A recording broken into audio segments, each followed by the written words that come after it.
the JP Morgan Chase headquarters. And my guest today is Jamie Dimon. Jamie Dimon, good to have you on FT Video. You are one of the most influential voices in corporate America, and JP Morgan Chase, of course, is the largest bank on Wall Street and Main Street. Last week, President Trump cited your comments as influential in his decision to pause some tariffs. What advice would you have for the Chinese authorities now to ease the trade war? Yeah. What would you be telling them? Yeah, first of all, welcome. Thrilled to be here. I do read the FT every single day, and I have for 2 or 3 decades at this point. And so like I try to just be honest about everything we think. I try to do deep work and deep analysis. And there's a section in my chairman's letter about China. I think China, in reality, has done a lot of good things for its own nation. I don't agree with autocratic dictatorships, et cetera, but they've they lifted a nation that had a GDP per person of $400 to $15,000. That compares to $85,000 of America. But there are legitimate complaints that people have around China. Like if you look at their neighborhood, very complex neighborhood, but they are scaring Japan, Korea, Indonesia, Vietnam, India, et cetera. And so they should look at themselves and look at where the legitimate complaints about trade. A lot of nations around the world think that they've been, dumping excess capacity on their nations, and they should look at all of that. And what I said in my letter is that America shouldn't be afraid. America has a wonderfully strong hand with all of our freedoms and prosperous nation, et cetera, that I think we should work with our allies, which is exactly what China doesn't want. But I think China and America should engage. And they've started to, but right now they're not talking very much. So I think the first thing you do when you sit down with anyone is, say, how's your family? What are your objectives? We all have common interests. And so do you think the president should call Xi Jinping and ask about his family? I'm going to leave it up to them how they go about it. But I don't want to get this tit-for-tat type of thing. I think adults should talk to each other and listen to each other and acknowledge when the other person is right, or at least has a good point. I did notice in your letter that you called for respectful, strong, and consistent engagement with China. Right. But that's not where we are today, is it? I don't think we have any engagement right now, and so, but that can start tomorrow. So it doesn't have to wait a year. It can start tomorrow. You start with a phone call. Either president can assign it to someone to call them up and go see them. We've done that with Iran, which I think is good. Do you think that a decoupling by the U.S. is possible? Is it possible to decouple from China today? Well, I think over time it's definitely possible. If you said that's what our objective is, I don't think that should be the objective. I think from the United States standpoint, my objective would be anything that relates to national security. Obviously, America should rely on itself for close allies for that. We didn't, and that's kind of a shame, and I'm surprised. Anything that's about really unfair trade, that should be dealt with. That's true with a lot of nations. There's a lot of unfair trade all over the place. This has been going on for 100 different years. But a lot of things don't matter as much, where you get your textiles made, your footwear, your furniture. So I think we should be clear-eyed about what we're trying to accomplish. And I also think we should do it with allies.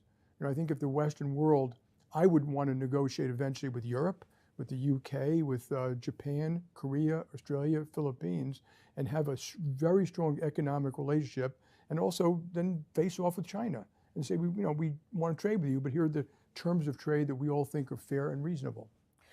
I think your whole point about alliances was something that you made very clear in your very good letter. There is a feeling when I talk to people around the world, governments and businesses, that today it is the U.S. itself that is undermining the post-world order that it has created. How do you get around that? What do you think should happen now? Yes, I think the most important thing is that we don't read a book in 40 years, How the West Was Lost. And so I think it's one thing for any nation or the United States to say, I think this is unfair around trade, around the cost of military. I think there's some very good points, which I think Europe knows that they need to spend more on their military. But that does not mean we shouldn't have a military alliance with you all, Europe in general. And same with the economy. They need to do more. The GDP per person in Europe has dropped from something like 70% of America to like 50%. That's not sustainable. I think Europe has already recognized it needs to change its own rules, regulations, and guidelines if they want to grow faster, and I think that's true.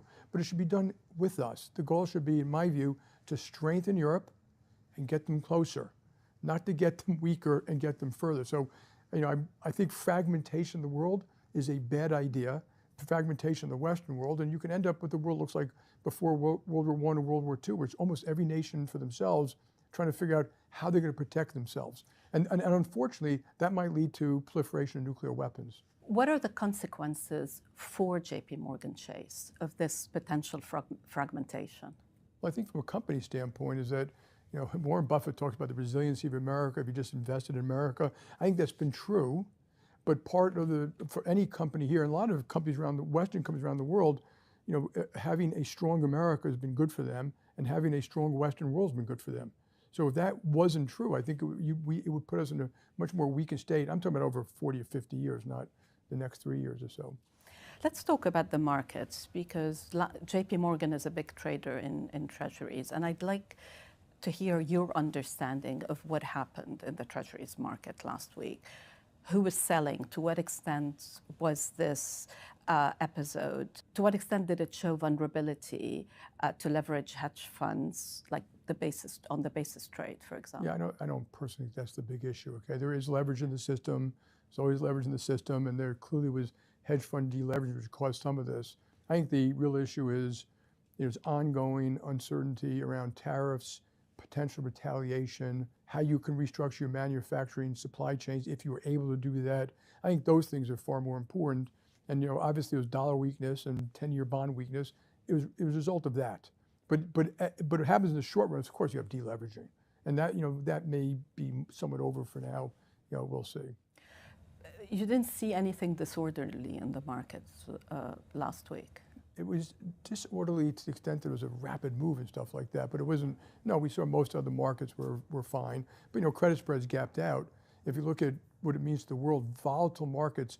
I point out it's not bad for JP Morgan, but it is bad for the markets. And when markets are very volatile, it scares people. They tend to not want to be owners. Credit spreads did gap out considerably. That means every company raising money is paying more for the money in two ways. One is the absolute rates went up, and the second is credit spreads gapped out, and that will cause some additional stress and strain in the system. So some economists over the past week, and particularly with the dollar also falling, have been arguing that there is a loss of faith, a loss of confidence in the U.S. How worried are you about that? And do you agree? The U.S. is still the most prosperous nation the world's ever seen. It's still a haven because of that strength, the rule of law, the strength of America's economy, innovation, the growth. The United States military, which not just protects America, protects a good part of the Western world. So it's still very strong. But yes, a lot of this uncertainty is challenging that a little bit. So you can be reading about this nonstop until hopefully these tariff and trade wars settle down and go away, so people can say, I can rely on America. So I wrote, in my letter I wrote, America first is okay, but not America alone. And so if you talk about, I'm not worried about the markets as much as I am about keeping the Western world together, free and safe for democracy. And that, to me, means you want to strengthen the economic relationships. If there's unfairness, deal with it. But yeah, we should be careful. I mean, I don't think anyone should assume they have a divine right to success and therefore don't worry about it. So you can't take it for granted? I would never take anything for granted, no. Do you have faith in Scott Bessent to steer the economy? Yeah, I hope so. I know him a little bit. I think he's an adult. I don't agree with everything the administration is doing, so I'm not arguing that point. But I think he's the guy who should probably be negotiating these trade agreements. The thing is, they are very complex. There are 12,000 different product lines. There are all these other complexities. There's transshipment. There are taxes, quotas, VATs, guarantees, subsidies. Like I said, it's been going for 100 years. I hope he has the right people around him who can say, okay, what should we do with Europe? What should we do with Japan? What should we do with Korea? And I think the sooner they come up with what I call agreements in principle, because they're not going to be able to negotiate a deal, around what makes sense. You could say, for example, with Europe, you need more military equipment, yes. More LNG, yes. Reduce tariffs, yes. We come up with a friendly deal that's good for Europe and the UK and the United States. Is that possible? I think so. And I'm hoping they're working on something like that. But I don't know that. I have no more information about. So you can't tell us that within 3 months the whole issue of tariffs and trade will be behind us? I can't, but if it isn't, I think it'll just be causing more consternation. You had a great 2024. You exceeded analyst expectations also in the first quarter. But you did warn about uncertainty on investment banking and the pipeline of deals. So there is some evidence of investors sitting on their hands. What do you think would reassure investors? What do you need to see? I spend no time trying to reassure investors, okay? Nor do I care that much about a year's results or a quarter's results. I write over and over. Not you. I mean, what do you need to see over around that you? Profits are, they're a tip of an iceberg, and they're kind of ephemeral, and they're good revenues and bad revenues. People get very confused about what makes you a strong company. So the results in 2024 were because of things we've done over the last 15 years. It's not because of what you did in actually 2024. But there's no question, and we see it now, we're actually starting to survey clients, that clients are cutting a little bit back on investing. M&A's dropped. M&A in middle market, it's kind of dried up a little bit. Foreign direct investment may come down. So this is like real time. We don't really know, it's more anecdotal, but in this case, the anecdotes may be accurate, that you'll actually see some of the data going forward. But I always tell people, and they always say, leave us with a good taste in our mouth or positives. I don't find it my job to have to do that. I simply try to describe the world as it is, not I describe the world I want, I got to deal with the world as it is. So, we've had ups and downs before, we've had recessions before. I'm not as worried about that as I am about the bigger issue we've already spoke about.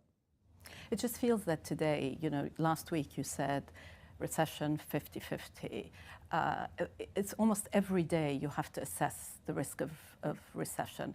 And that's really hard if you're a business planning on investing. You're making any decision really. Yeah, so you have to separate two things. So you never know the future. So if you're a business person, there might be a chance for recession. And I think it's almost a waste of time to constantly be doing that every single day. And when you build a company or a ship or you got to say, okay, I have to deal with this whole range of outcomes. And I always say, the economy is like the weather. It could be stormy, it could be sunny. You don't build your company saying, I can only survive under one way. I think some of these other uncertainties, okay, are material. And, one has been there for years now, geopolitical. I think, trade, tariffs, potential retaliation, the good news from deregulation. So there are all these things taking place. Will we settle Ukraine? Will we settle a good settlement for the sovereignty of Ukraine, a good settlement for Israel? Something with Iran. I don't know. But I think all of those things create what you're saying is an abnormal amount of turbulence and kind of forecast and thing. And that might change how you invest your money. That isn't, you're not saying I'm going to change it because of a potential recession. I might change it because I have a completely different point of view about the future. So the administration makes a distinction between Wall Street and Main Street. And the emphasis is always, well, what's bad for Wall Street may very well be good for Main Street. You are the largest, JP Morgan Chase is the largest lender. So you have a view from across the country and Main Street. What are you seeing on Main Street? So first of all, I want you to agree. I agree that Main Street is more important than, quote, Wall Street. And we bank 80 million Americans and 6 million small businesses and cities, schools, states, hospitals, 100 countries. I think the health of those things is far more important than how I view the health of a JP Morgan or quote Wall Street. I do object to this Wall Street thing because who is Wall Street? We're owned by veterans, retirees, pension plans, all around the country. That's who I represent. And so when you say Wall Street, including all these investors, are you including the institutional investors who represent the veterans and the unions and the CalPERS and CalSTRS? So I'm saying it's symbiotic.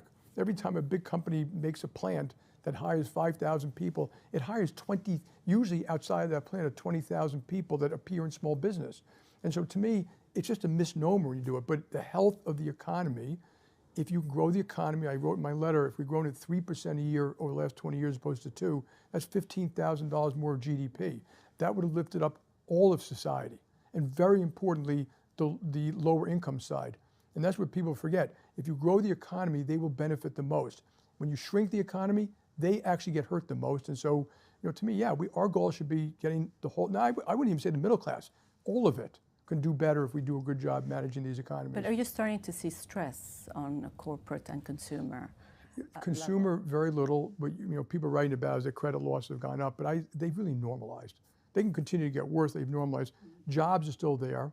Consumers don't have all the extra money from COVID, but they're still spending. It's hard to tell how much is buying forward because they're worried about tariffs, but car sales clearly went up in the last couple of weeks. But usually the consumer has stress when there's unemployment. So you're going to see that when I see that, and then you're going to see credit losses go up and home prices, all things be equal, come down versus what they might have been, et cetera. And businesses are still doing fine, and they're earning money, but I think all bets are off now. So what you're going to see in the next 3 or 4 months is company after company report its earnings, and they're going to tell you what they think about what the tariffs do to them, sales, their consumers. You're going to hear some companies probably feel they'll be in a lot of stress. Some may benefit from all this. So it's it's not clear, but I think you're going to see kind of in real time what people think about it. And so no stress yet, but stress to be expected. Stress up here. A lot of there's not a business person I speak to who doesn't feel a little stress trying to figure out what this all means. So you remember Davos? It was just a few weeks ago, really, a couple of months ago. I think my observation, and a lot of people's observation then, was that it was peak optimism for U.S. business.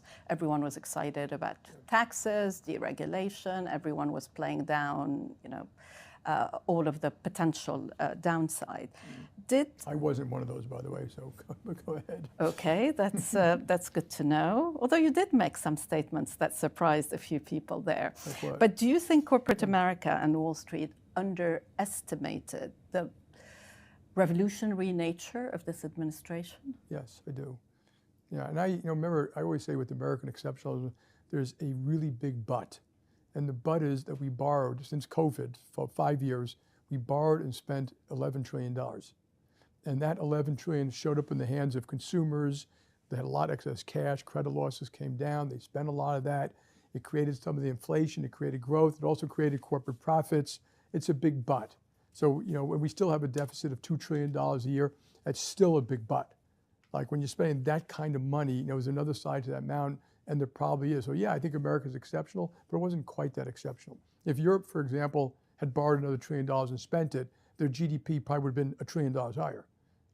But they would have had that same but. They did the same thing, just not to the extent of the United States. So, but I think there was a little too much exuberance back then. I thought so at the time, and I think when they announced the Liberation Day tariffs, they were dramatically different than people expected. I mean, way off the table than what people expected, and that was shocking to the system. I mean, the global system, not just in the United States. And of course, some have been already pulled back. Well, it's unclear what's coming, what's going. We seem to be going sort of, living day by day. Do you think that there is a grand plan here? Is there?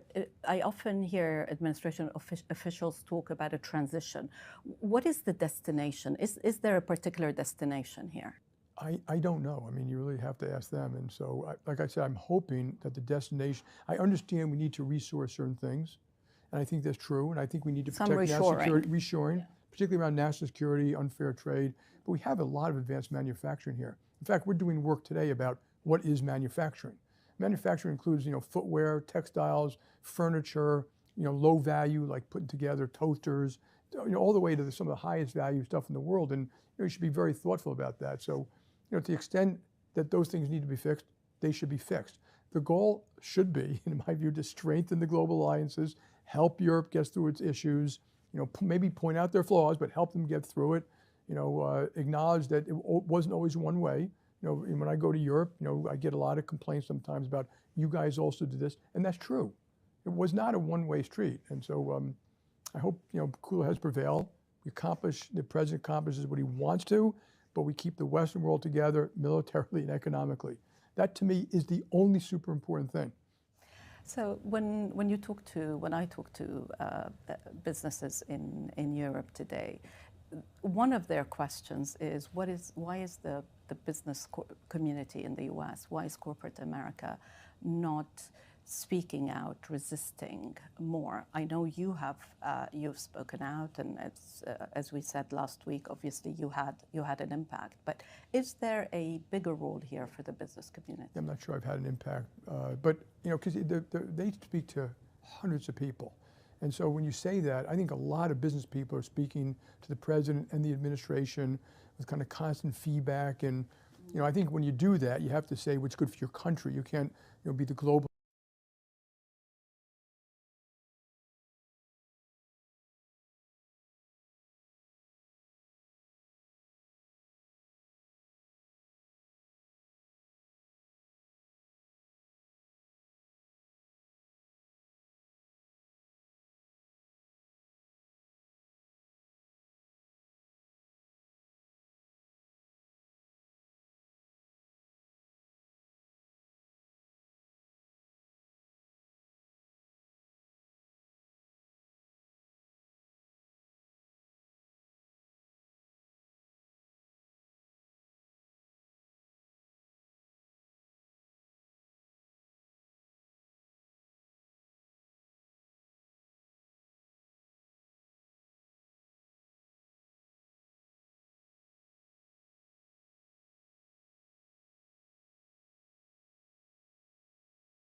president and the administration with kind of constant feedback. And I think when you do that, you have to say what's good for your country. You can't be the globalist and it's all about your profits, because then their first reaction is going to be no thank you, and I don't blame them.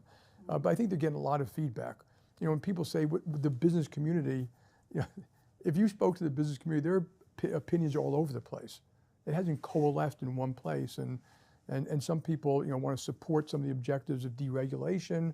They think that's going to be a very good thing. And some companies are going to benefit from tariffs. Some will be hurt from tariffs. Exemptions are being made, some legitimately. And I hope it doesn't end up being the corporate trough. Everyone's going to feed at that corporate trough. I don't know how you deal with all those phone calls, but one day there might be a coalescing of a feeling about we should be doing A, B, and C and not D, E, and F. And so I know a lot of business people are talking to each other, and there is consternation. And plus the other thing is business people generally, I would say, are on the patriotic side. They want to help a president do a good job for their country, just like your business people probably want to help your prime minister do a good job for your country. So let me ask you a couple of questions about the bank, because you're very sort of old-fashioned and very futuristic at the same time. Old-fashioned in the sense that you really believe in branches. One of my biggest frustrations is I can't find the bank branch anymore in London, and you are still expanding. Explain to me why. Why do you think this is so important at a time when digital banking is growing a lot as well? Yeah. So I'm not old-fashioned. Yes. If it works for the client, that's what we do. If it didn't work for the client, I wouldn't do it. I mean, we're always forward-looking, like what do they want? So the client, I think 1 million people, almost 1 million people a day visit our branches. They want our branches. We open account in branches, we educate them in branches, small businesses use the branches, private clients use the branches, middle market clients use the branches. So we want our branches, and if they weren't working, I'd close them. We also are hugely digital. I mean, I think almost 80 million people use various digital things. So, giving people more of what they want, some physical locations, online trading, online payments, online data, wealth management. We try to serve the client and look at the world from the point of view of the client, whether it's a corporate client or a consumer client. So, and to do that, you have to be forward-looking, but also very analytical. It isn't about what I want. It isn't about, what people say branches are going to disappear. We don't have to guess. We do a lot of analytics to say what works and what doesn't work and why. So you're also described, well, JP Morgan is described as the NVIDIA of banking. You've invested early and a lot in AI. You've developed your own LLM as well. Did you think you needed a cultural transformation for your employees to just take this up and accept it? No, I think. Did it require a cultural transformation? No, I don't look at it that way. I look at it, any company is always growing and morphing and changing and learning. And if you're not, you're not going to do well. And if you look at the failure of companies, it's often complacence, arrogance, bureaucracy. You think you're so good that you forget to actually look at what's happening out there. So, to me, we've always used technology to make it better, make things better, faster, quicker for clients. That technology was digital. We've always been big analytics. We started using, and then AI was, I think 12 years ago we started using it. Again, it's all about What works for the client? How can you make it work better for your banker or for your employee to do something better for a client? So that should be a constant state of affairs at a company. But how do you judge whether the money's been well spent? What are sort of the metrics that you use? Okay, so we divide it. First of all, if you look at my management learning class, there's good expense and bad expense. I always tell people, like, we expense the building of a branch and it's negative for a while and then it earns money. I call that an investment. I don't care that accountants call it an expense. There's also bad revenues. Revenues, no, a bad loan is bad revenues. So you have to actually go deeper to figure out what you're doing that makes sense. But when you talk about like technology or AI, every project is identified, what it hopes to accomplish and how it hopes to accomplish, the timetables, the money we're going to spend. And for a lot of them, I call it MPV. You look at the returns. We know we put $200 million in this risk, I think it was $200 million in risk application, a big AI one, and it's reducing risk and fraud losses by 100 to 200 million a year. That's a great return. And that's why our costs have been going down and not going up in a lot of areas. So we've used AI for risk, fraud, marketing, errors, customer agents, you name it. Some are identifiable. There are certain things we do, I don't even try to justify it. Like, getting your data into a usable platform, to me it's just table stakes, just do it.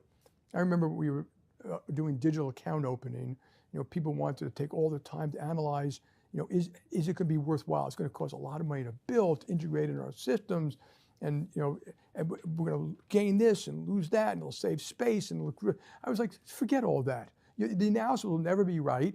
Customers are going to want it, just do it. So there's no MPV on that. So we do everything and say, forget that. Just, this is a better thing for customers. Just do it and we'll be okay. When you look at the huge AI investments that we've seen, especially in data centers, do you think that there's an AI investment bubble? Do you think the investors are actually going to make money? Because it's still very unclear. First of all, to me, that's an issue. I want to use it to do the best we can for our clients. I'm not as concerned about open models or closed models or this chip or that chip or permissioned or not permissioned. Just use it. And we're going to be using all those things. As you already mentioned, we use LLM on our own data. Soon you're going to be able to use it in our data combined with outside data without leaking our data, which is very important. We have to maintain proper controls of that. And I think some of these things will be bad. You had the internet bubble of 2000. I think some will do well. So I don't think it's like one size will fit all. But there is a lot of money going into it, and you're going to see a lot of assumptions made that are wrong, like how much it costs to do inferencing. Do you have to use large language models when a small language model can work? There are a lot of things we do. The large language model takes too long. You cannot do it, so you have to have use much more limited models, much more limited inference, much more limited databases, but you still get 90% of the benefit. So let me ask you about a few fun facts about Jamie Dimon. First, and I'm sure you're very used to this question, but you've run the bank for what, almost 20 years. Last year, you said your timeline is less than 5 years. When you think about who's going to follow you as CEO, I know that there are a few candidates. What qualities are you looking for? Yeah. So first of all, it's the board. I mean, obviously I'm part of that and they're going to rely on me a lot, but it's the board, it's the board. We speak about it every time, and we have been for years. The board, so your listeners know, they meet every single time without me. So we have, and I think it's if you ask me the one most important governance change, with all the stupid stuff we had to do, board should meet alone without the CEO. And I think that creates a certain amount of independence and thought and challenging. I've been doing it since I was running CEO of Bank One, way before it was required. Even today, it's only required once a year. And so, and they know the whole management team, so it's not like they're hearing from me. I have never done a presentation at the board. It's always done by other people. We have a board meeting today, like 5 or 6 of the top people, not just direct reports, people below that are going to come to dinner. That's how the board gets comfortable. Who are they? What do you do? How's the place run? Does it actually do what it says it's going to do? And so, but I'll tell you the qualities, and we've analyzed good successions, bad successions. I think it's a mistake when people say, we're really looking for someone who's in the future strong in technology, or we're looking for a marketing person. You better get the full, complete person. And so you want a person who's you want a person who's analytical and detailed, and that they run things well, they're administered. But I think the most important ones are heart. They give a damn, and people know it. Curiosity. They're constantly either here or on the road asking what works, what doesn't work, which is a form of humility, by the way. I don't know, please explain that to me. I didn't understand. What should we do about it? A little bit of grit. You know, they have to take a lot of body blows in these jobs, but you just keep on going. And you have your vision, and you further the vision by people see your actions. You do what you say what you do. When you hear about bureaucracy, you get on the phone and you do something about it. You know, you make it fun for people. And so all these various things, you know, courage and grit and heart and capability, and all human beings are a mix of these things. You know, you can't pluck out one, and you know, you're not perfect at any one of them, but and they form teams. You know, the people who, you know, becomes friends of Jamie, and that always ends up being a disaster. And I'll make fun of one more thing. When people say, you know, you need a transformative leader, sell the stock. Leaders should come in, walk in the shoes of the people there, understand, constantly observe competitors and issues, constantly question, be a skeptic but not a cynic, make everyone who walks in the room, you know, of all types and persuasions, you know, feel they want to contribute, and that you actually mean, you know, what do you know that you can help us do a better job for the company, the client, the countries we operate in, et cetera. So all these candidates that you have that have been identified, do you think they all have those qualities? Yes. Yeah. Yeah, of varying degrees, you know, and then they all have different jobs. You get to see them, you know, operate under different jobs with different levels of pressure and new things. You know, dealing with new things is always harder. So I'm not going to ask you who's going to be the next CEO, because it's not your decision, right? So you do an annual summer tour of branches. In 2024, I think you went to Iowa, Minnesota, Nebraska, Missouri, Kansas, and Arkansas. Where are you going this year? I think we're going to do Alabama, Mississippi, something. There's actually, I haven't seen it, but it's something the new states. We're opening new branches in those states, so maybe start in New Orleans. Why do you do this? Why do you do this? And it's not a branch tour. It's a road trip. And we have big lunches for middle market clients, small business clients, CEOs. You know, we've done it with the big CEOs in Palm Beach. We also visit branches and call centers and governors and mayors, and you know, people come and go on the bus in between some of these stops. What do you get out of this? I get to see my management team in action. I was going to say, on the bus in between, we've got tellers and branch managers and loan officers. And I always say, well, so teach us. Tell us, here's a beer and immunity. Tell us the stupidest things we do. So you get to see your own people. You find out a lot of stuff about competitors, how well you're doing in a city, how well your bankers, and it could be the investment bankers, are liked, how that we're not doing enough to help, you know, St. Louis X or Omaha Y, and you have fun. I mean, and the bus trip is not completely new. We've been doing it for 15 years, but I always did road trips, you know, and I do the same thing. We go to the UK. We get out and about, and you know, not quite the way, we don't have a retail system there, but you try to meet a lot of people. Do you have a favorite place that you've visited, that you've toured? In the United States? Yeah. I like them all. You know, one of the great benefits, particularly off the beaten path, is democracy works, and that local communities, like all these cities, the mayor, the governor, business, not-for-profits, university, they're all working together to build the Riverwalk, bring in jobs, teach the kids what they need to do for that local business. And that works. You know, small democracy works. There's a lot to be learned from that. Oh, the other thing is quite uplifting. Huge innovation in Austin, in Omaha, in Kansas, in St. Louis. It's not just Silicon Valley. And that diaspora of innovation is now also Europe. So when I go to the UK now, there's a huge amount of technology that we do in Glasgow, Dublin, Bournemouth. We've had, you know, fintech conferences in Paris and the UK, and I think this technology stuff is, you know, changes the world for the better. So, speaking of kids, if you were graduating today, would you still go into banking? Yeah, it's a. Yeah, not a very convincing. You know, here's what's great about it. You know, I would, but I understand why people might not want to, because there's always constantly, you know, being attacked by various parties and sides. But the beauty about it is one of the flywheels, spin wheels that creates these great economies. It's the meeting of minds and people and capital and distribution of capital. Capital deployed the right way is meaningful, deployed the wrong way can destroy a country. And that's not just banks, it's venture capital, it's private equity, it's hedge funds, it's all these various things that, and then when you wake up in the morning, you read the paper, almost everything in there is going to affect you. And people like talking to the cocktail party because, what do you think of this? What do you think of that? Which is different in certain industries. They're very kind of narrow in their own industry. So it's a fascinating field. And it's high-paced, it's fast, it's risky. So yeah, I would go into it. But I understand why some people say, you know what, give me something that's a little more comfortable. Is there anything else you would go into? I've always loved the media, even though I criticize it quite a bit. And there's a little media thing I may do when I'm done with this job. Do tell. Yeah, well, I'm not going to tell you. You're going to be a competitor. It could be a competitor or an aid, and it's something I think all the papers should be doing about, but I'm not going to tell you what it is right now. So I think media is critical for educating the public, but even more important than that, educating the influencers.